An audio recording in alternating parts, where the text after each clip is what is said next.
السلام علیکم.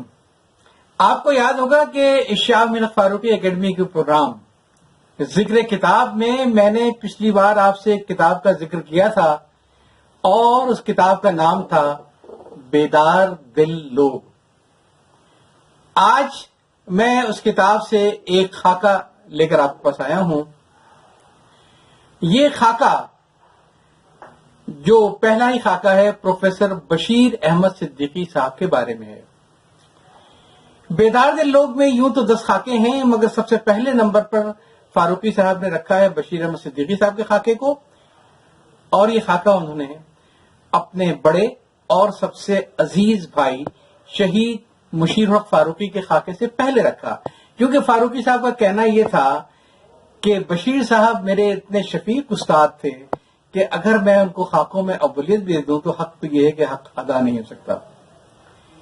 اس سے پہلے کہ میں آپ کو بشیر صاحب کے اس خاکے سے کچھ اقتباسات سناؤں، ایک تھوڑا سا آپ کو میں پس منظر واضح کرنا چاہتا ہوں. بشیر صاحب کی شناخت شبلی نیشنل کالج اعظم گڑھ تھا، بلکہ میں تو یہ کہوں گا کہ شبلی نیشنل کالج کی شناخت بشیر احمد صدیقی صاحب تھے. یہ کالج بنیادی طور پر ایک مشہور عالم دین علامہ شبلی نعمانی کا ایک خواب تھا جو انہوں نے سن 1883 میں دیکھا، اور انہوں نے صرف ایک استاد اور 3 شاگردوں کی مدد سے یہ اسکول قائم کیا. علامہ شبلی نعمانی صاحب بہت متاثر تھے سر سید سے اور علی گڑھ سے، لہٰذا وہ اسی طرز پہ اعظم گڑھ میں ایک ادارہ بنانا چاہتے تھے. لیکن ہوا کچھ یوں کہ وہ انہوں نے خود اس ادارے کو بنانے کے بعد، اس اسکول کو بنانے کے بعد سر سید احمد خان کے علی گڑھ یونیورسٹی کو جوائن کر لیا. وہاں وہ پڑھانے لکھانے مصروف ہو گئے اور فوراً ہی وہاں سے اعظم گڑھ سے علی گڑھ چلے گئے. 1898 میں جب انتقال ہو گیا سر سید احمد خان کا، تو اس کے بعد بھی علامہ شبلی نعمانی نے بجائے اعظم گڑھ آنے کے ترجیح دی حیدرآباد دکن جانے کی، اور جہاں انہوں نے وہاں کی اس وقت کی بڑی مشہور یونیورسٹی جامعہ عثمانیہ میں بڑی خدمات انجام دی. وہاں سے بھی فارغ ہونے کے بعد آپ لکھنؤ چلے گئے اور لکھنؤ میں آپ نے نظرۃ العلماء کے لیے کام کیا.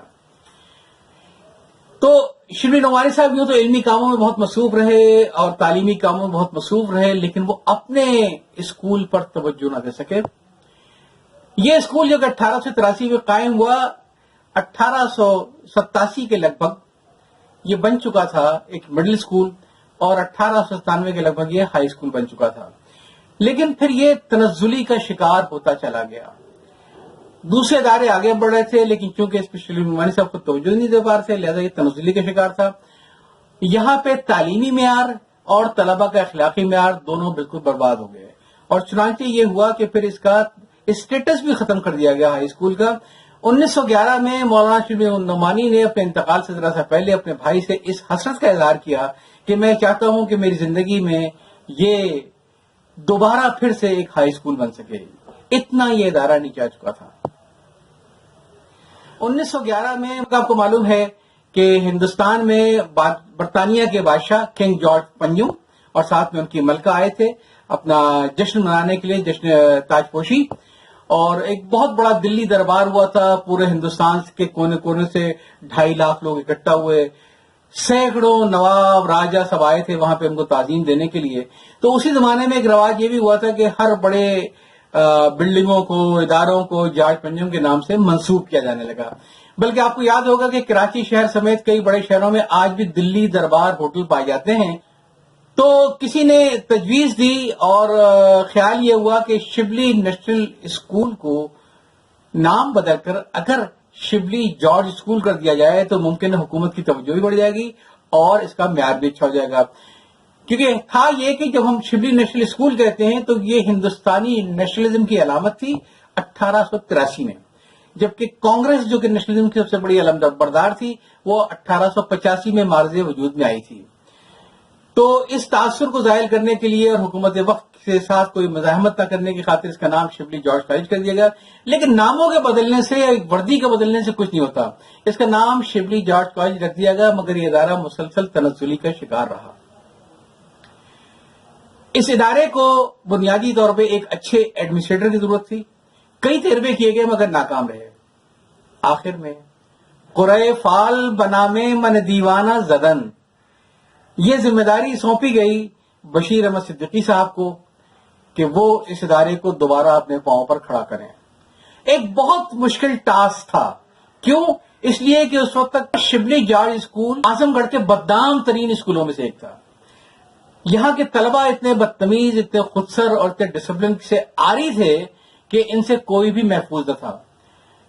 یہ اپنے اسکول کے اندر اپنے تمام اساتذہ کو عجیب عجیب نک نام سے پکارتے تھے، ان کا نام نہیں لیتے تھے، ان سے بے پناہ بدتمیزی کرتے تھے. یعنی اسکول کے اندر ان سینئر قسم کے بد اخلاق طلبہ کا اتنی دھاک تھی اور یہ عالم تھا کہ جب سالانہ امتحان کے نتائج آتے تھے تو باقاعدہ اساتذہ کی اور خصوصاً ہیڈ ماسٹر کی وہاں پہ پٹائی کی جاتی تھی یہ نتیجہ اناؤنس ہونے کے ساتھ ہی.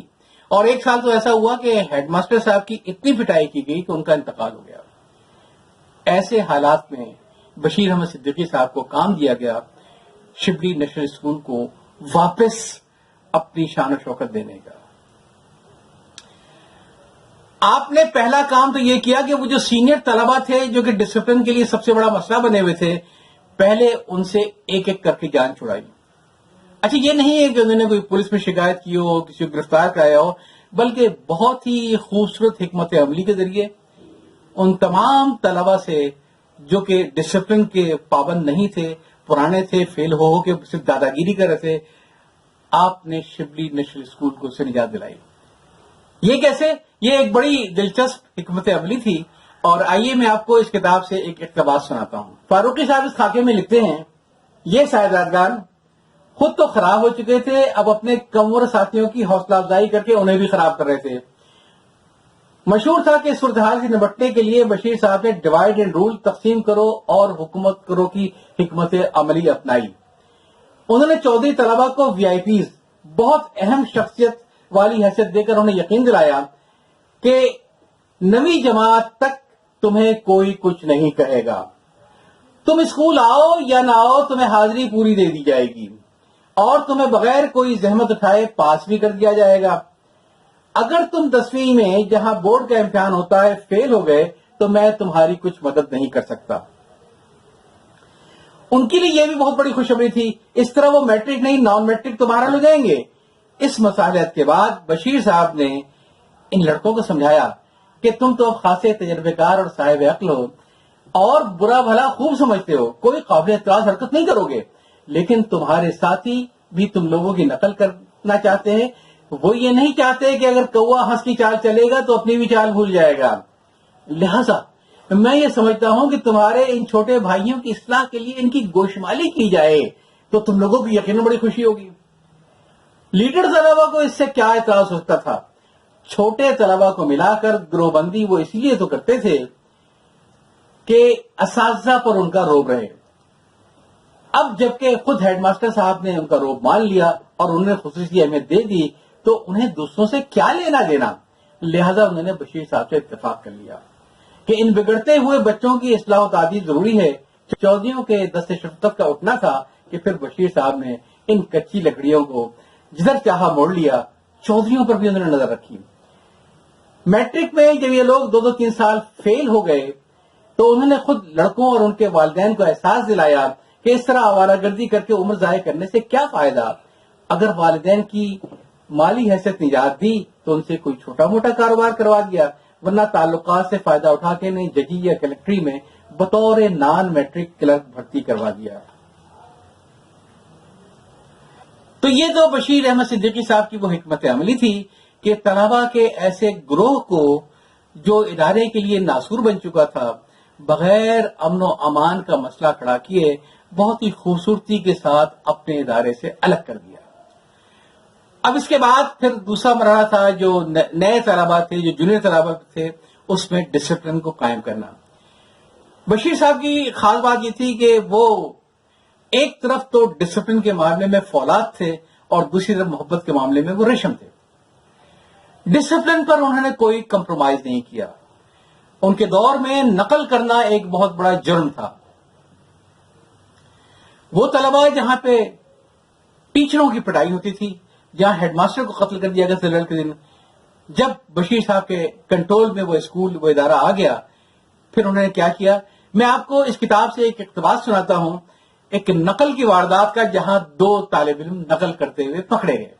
اب دیکھیے کہ بشیر صاحب نے نقل کے ان مرتکب طلباء کے ساتھ کیا سلوک کیا کہ پھر اس ادارے میں کسی کی ہمت نہیں ہوئی دوبارہ نقل کرنے کی۔ آئیے میں آپ کو ایک چھوٹا سا قصہ سناتا ہوں۔ سزا دینے کے معاملے میں بھی پرنسپل صاحب عجیب و غریب شخصیت کے مالک تھے، سخت سزا بھی دیتے، نرم سزا بھی دیتے، لیکن اس بات کا یقین کر لیتے کہ سزا کے مقاصد یعنی تعذیب و تشہیر جیسی چاہیے وہ حاصل ہو جائیں۔ ایک بار 9ویں اور 8ویں جماعت کے 2 طلباء امتحان میں نقل کرتے ہوئے پکڑے گئے۔ معاملہ پرنسپل صاحب کے سامنے پیش ہوا۔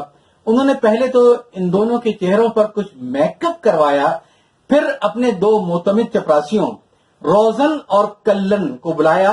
یہ دونوں حضرات اس طرح اکڑ کر چلتے تھے اور بات چیت کرتے تھے کہ لڑکے آپس میں مذاق میں انہیں ڈپٹی پرنسپل کہا کرتے تھے۔ اسکول کے درجنوں کمروں اور ہال وغیرہ میں مختلف جماعتوں کے طلباء امتحان کے پرچے حل کر رہے تھے۔ اسی اثنا میں آگے روزن، ان کے پیچھے طالب علم نمبر 1، پھر طالب علم نمبر 2 اور ان کے پیچھے کلن پریڈ کرتے ہوئے ایک ہی کمرے میں گئے۔ پہلے روزن زوردار آواز میں کہتے، پرنسپل صاحب کا حکم ہے، آپ لوگ 1 منٹ کے لیے رک جائیے۔ ظاہر ہے سب لوگ چونک کر ادھر دیکھنے لگتے۔ اس وقت طالب علم نمبر 1 آگے بڑھتے اور کہتے، نقل کرنے والوں کا یہی انجام ہوتا ہے۔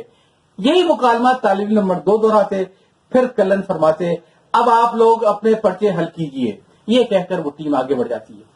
یہ ڈرامہ ہر کمرے میں دہرایا گیا۔ جب یہ مرحلہ ختم ہوا تو پرنسپل صاحب نے چپراسی کو حکم دیا کہ انہیں پانی اور تولیہ وغیرہ دے دو تاکہ یہ اپنے میک اپ چھڑوائیں۔ پھر انہوں نے متعلقہ نگران سے کہا کہ ان دونوں لڑکوں کو 1 گھنٹہ اضافی دیا جائے تاکہ جتنا وقت ضائع ہوا ہے وہ اس کی تلافی کر سکیں۔ ظاہر ہے اس کیفیت کو دیکھ کر کس کی ہمت ہوگی کہ وہ نقل کرنے کے بارے میں سوچ بھی سکتا۔ بشیر احمد صدیقی صاحب جب وہ ہائی اسکول کالج میں کنورٹ ہو گیا، اس کے بعد ان کا اپنی ڈسپلن کی پابندی پہلے سے ہی بڑھ گئی تھا۔ یہ کہ اسکول اور کالج دونوں کے ہاسٹل ساتھ ساتھ تھے، ایک اسکول کے لڑکوں کا اور ایک کالج کے لڑکوں کا، اور کالج کے لڑکوں میں ایک روایت یہ تھی کہ ہر ویکینڈ کو وہ اپنی گولڈن نائٹ بناتے تھے، یعنی کالج کے وہ طلباء جو ہاسٹل میں مقیم تھے وہ خود اور ان کے دوسرے ساتھی جو شہر میں اپنے گھروں میں رہتے تھے وہ اکٹھا ہوتے، ہلا گلا کرتے اور انجوائے کرتے۔ ایک ایسی ہی گولڈن نائٹ میں اسکول کے طلباء نے اپنے وارڈن سے شکایت کی کہ یہ شور اتنا ہو رہا ہے کہ صبح ہمارا امتحان ہے، ہم تیاری نہیں کر سکتے۔ وارڈن گئے وہاں پہ سمجھانے کے لیے اور ان کو بتایا کہ بھئی اسکول کے لڑکے جو ہے تیاری کر رہے ہیں تو آپ لوگ ذرا شور کم کیجیے۔ یہ جو وارڈن صاحب گئے تھے یہ بنیادی طور پہ وہاں پہ کارپینٹنگ کی تعلیم دیتے تھے، کارپینٹر تھے، میٹرک پاس سے اس لیے ٹیچر ہو گئے تھے۔ تو یہ ان کا پسماندہ جاتے ہوئے کہ بیچارے سمپل ایک میٹریکولیٹ ہیں اور پڑھائی کا کام کرتے ہیں، ایک طالب علم نے ان کے ساتھ بدتمیزی کی اور انہوں نے کہا یہ کہ شٹ اپ یو میٹریکولیٹ، دیکھ نہیں رہے کہ ہم لوگ انجوائے کر رہے ہیں، بھاگ جاؤ سے۔ وہ بیچارے وارڈن صاحب واپس چلے گئے۔ اگلے دن بشیر صاحب کے علم میں معاملہ آیا تو بشیر صاحب نے پہلا کام تو کیا کہ اس لڑکے کو نہ صرف نکالا بلکہ سرٹیفکیٹ ایسا دیا کہ اس کو کسی ادارے میں داخلہ ملنے کا کوئی امکان باقی نہیں رہا صاحب۔ کچھ عرصے بعد اس لڑکے کے سرپرستوں نے، بزرگوں نے بشیر صاحب سے رابطہ کیا اور ان سے بڑی خوشامد کی کہ جناب اس کو ایک موقع اور دیجیے، ہم معافی مانگتے ہیں، وہ بچہ معافی مانگنے تیار ہے، اس سے غلطی ہو گئی، وہ بہت شرمندہ ہے، اسے صرف ایک موقع اور دے دیجیے۔ بشیر صاحب کا استدلال یہ تھا کہ میں تو معافی دے دوں لیکن اس نے تو بدتمیزی کی ہے اپنے اساتذہ سے، اپنے اسکول کے ساتھیوں سے، اس نے توہین کی اپنے اسکول کی، میں کیسے معافی دے سکتا ہوں؟ کل آپ اس کو بھیج دیجیے، اگر ان لوگوں نے معاف کر دیا تو میں نظر ثانی کر لوں گا۔ اس طرح وہ لڑکا اگلے دن آیا، اسمبلی میں موجود تھا کہ بشیر صاحب نے کچھ یوں بات کا آغاز کیا، اس لڑکے نے میرے ساتھ کوئی زیادتی نہیں کی ہے، اس نے اسکول کے ایک استاد بلکہ تمام استادوں کی اور صحیح معنوں میں اپنے 1500 ساتھیوں کی بے عزتی کی ہے، لہذا میں ان کے سامنے یہ مسئلہ پیش کروں گا، ان صاحبزادے سے کہیے کہ کالج جا کر سب مظلوموں سے معافی مانگیں، اگر وہ لوگ اسے معاف کر دے تو میں اپنے فیصلے پر نظر ثانی کروں گا۔ یہ کہہ کر پرنسپل صاحب نے سامنے کھڑے ہوئے اور گردن جھکائے ہوئے اس لڑکے کو اسٹیج پر آنے کا حکم دیا۔ جب وہ آ گیا تو اس سے کہا کہ پہلے تم وارڈن صاحب سے معافی مانگو. اس لڑکے نے بآواز بلند معافی مانگی, وارڈن صاحب نے معاف کر دیا. پھر اس نے اساتذہ کی طرف رخ کر کے ان سے معافی مانگی, انہوں نے بھی متفقہ طور پر معاف کر دیا. اس کے بعد پرنسپل صاحب نے اس لڑکے کو حکم دیا, اب تم اپنے ساتھیوں سے معافی مانگو. اس حکم کی تعمیل بھی ہو گئی. پرنسپل صاحب نے پوچھا, بچوں تمہاری کیا رائے ہے, کیا ایسے معاف کر دیا جائے؟ ظاہر ہے سوال کا دوسرا جواب تو ہو نہیں سکتا تھا.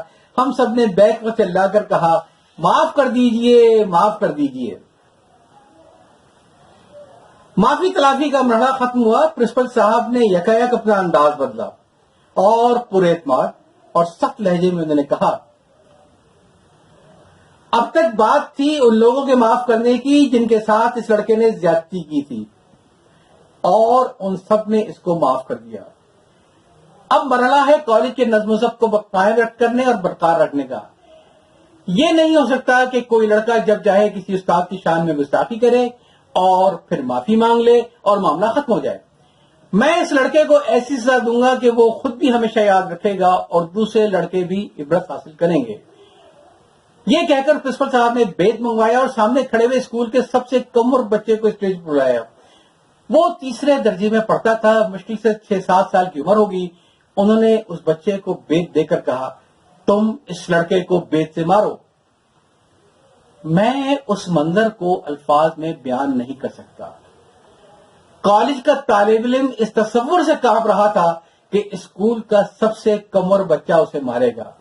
وہ دھاروں دھار رو رہا تھا اور پرنسپل صاحب سے درخواست کر رہا تھا کہ جناب چاہے آپ مجھے مار لیجئے لیکن یہ سزا نہیں دیجیے. پرنسپل صاحب کا فیصلہ ناقابل تنسیخ تھا. انہوں نے کہا, نہیں, یہی بچہ تمہیں مارے گا تاکہ تمہیں یہ بات ہمیشہ یاد رہے کہ اپنے بڑوں کی توہین نہیں کرنی چاہیے. ادھر اس بچے کی کیفیت بھی دگردو تھی.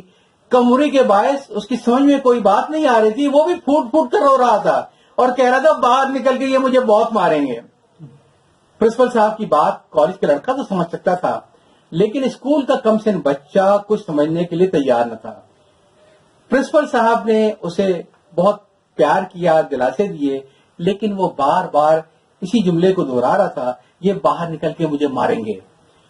پرنسپل صاحب نے کالج کے لڑکے سے کہا, تم اس بچے سے کہو میں تمہیں نہیں ماروں گا. اسے روتے ہوئے یہ بھی کہنا پڑا, لیکن بچہ اس طفل تسلی میں پھر بھی نہ آیا. آخر کار پرنسپل صاحب نے بچے سے اس کے ہاتھ پکڑ کر ایک بید ہلکے سے اس لڑکے کے ہاتھ پر مار دیا اور حال ختم ہو گیا اور چھٹی ہو. بشیر صاحب کی خاص بات یہ تھی کہ اسکول اور کالج کے سینکڑوں نہیں ہزاروں طلبہ ان کے پاس پڑھتے تھے اور پڑھ چکے تھے. وہ ہر ایک کو بائی نیم یاد رکھتے تھے, بلکہ یہاں تک کہ ان میں سے اکثریت کو تو وہ ان کے والد کے نام کے حوالے سے بھی جانتے تھے.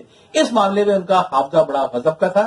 اور آپ کو معلوم ہے کہ جو پیار کی ابتدا ہوتی ہے وہ اسی بات سے ہوتی ہے جب آپ یہ سے کسی کو احساس دلا دیں کہ تم مجھے کتنے عزیز ہو, تمہارا نام مجھے معلوم ہے.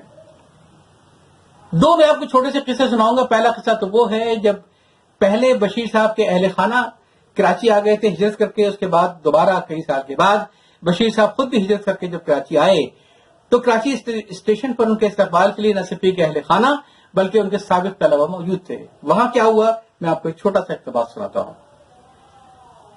پاکستان بنا تو پرنسپل صاحب کے افراد خاندان یہاں آ گئے. کچھ دنوں کے بعد انہوں نے بھی رخت سفر باندھا. ان کے بہت سے طلبہ بھی پاکستان آ گئے تھے. ایک روز ہم لوگوں کو معلوم ہوا کہ رات 10 بجے پرنسپل صاحب آنے والے ہیں. جس کو خبر ملی وہ اسٹیشن پہنچ گیا. اس طرح کوئی 8-10 لڑکے وہاں اکٹھے ہو گئے. پلیٹ فارم پر پہنچے تو ان کے تمام افراد خاندان وہاں موجود تھے. لاہور سے ٹرین آ رہی تھی. ہم لوگ گھل مل کر باتیں کر رہے تھے. اتنے میں ٹرین آ گئی. پرنسپل صاحب پر نظر پڑی. وہ پرانے زمانے کے ایک سیکنڈ کلاس میں سفر کر رہے تھے. جب تک ٹرین رکے ہم سب ان کے ڈبے کے سامنے لاشعوری طور پر اس طرح قطار باندھ کر کھڑے ہو گئے کہ ایک طرف ان کے تمام افراد خاندان, دوسری طرف ان کے سابق طلبہ. پرنسپل صاحب غالباً 1.5-2 سال کے بعد اپنے خاندان میں واپس آ رہے تھے. انہوں نے استقبالیہ ان قطاروں کو دیکھا. وہ نیچے اترے, اپنے افراد خاندان کو چھوڑ کر پہلے اپنے طلبہ کے پاس آ گئے. ایک ایک سے گلے ملے اور ایک ایک کا نام لے کر اس زحمت کے لیے معذرت کی. حالانکہ یہ ہم سب کے لیے بڑی رحمت کی بات تھی. تعجب تو یہ تھا کہ انہوں نے کسی لڑکے سے یہ نہیں پوچھا کہ میاں اپنا نام تو بتاؤ. حالانکہ ان میں سے بعض لڑکے کئی سال پہلے کالج چھوڑ چکے تھے۔ اس طرح سب سے تھوڑی تھوڑی دیر بات کرنے کے بعد ہم سب کو دعا دے کر رخصت کیا اور پھر اپنے افراد خاندان سے ملنے کے بعد وہ ان کے ہمراہ اپنی قیامگاہ پر چلے گئے۔ اچھا، یہ تو وہ تھا کہ لڑکے ایک ساتھ سامنے کھڑے تھے، ان کی شکلیں دیکھ کے ممکن ہے کچھ کو یاد آ گیا ہو شکل سے کہ بھئی کون ہے کیا ہے، نام لے دی، یہ تو کوئی پتہ نہیں تھا۔ ایک بہت بڑا حیرت انگیز قصہ ہے اس میں محمد رضوان عباسی صاحب کا بھی ہے، اور میں چاہوں گا کہ آپ لوگ اس قصے کو سنیں۔ شبلی جارج کالج میں مجھے 3-4 سال آگے ایک تعلیم تھے محمد رضوان عباسی، اب مرحوم۔ غالباً 1942 میں جب وہ 8ویں جماعت پہ تھے تو کسی وجہ سے اسکول چھوڑ کر دہلی چلے گئے۔ جب وہ زیر تعلیم تھے تو پرنسپل صاحب حسب معمول نہ صرف ان کے نام اور ان کے والد کے نام سے بھی واقف تھے۔ کچھ دنوں بعد وہ دہلی میں وزارت مالیات میں ملازم ہو گئے۔ گفتگو کرتے وقت رضوان بھائی کے لہجے میں خاص قسم کی انفرادیت ہوتی تھی، اسے آپ ایک لوچ کہہ لیجیے۔ اگر کسی نے انہیں بات کرتے ہوئے سنا ہو تو آواز سن کر وہ انہیں پردے کے پیچھے سے بھی پہچان سکتا تھا۔ بہرحال بات ہو رہی تھی پرنسپل صاحب کی۔ رضوان صاحب ان سے پاکستان میں نہیں ملے تھے۔ ان کے ذہن میں یہ تھا کہ کالج چھوڑے ہوئے برسوں گزر گئے ہیں، پرنسپل صاحب کہاں پہچانیں گے۔ اس تاثر کے پیش نظر اور پھر کوئی ضرورت نہ پڑنے کے باعث وہ کبھی خود نہ گئے، نہ ان کا ذکر پرنسپل صاحب کی کسی محفل میں آیا۔ غالباً 1958 میں ایک بار رضوان صاحب کو کوئی کام آن پڑا۔ انہوں نے سوچا کہ پہلے ٹیلی فون پر تعارف کروا کے ملنے کا وقت لے لیا جائے۔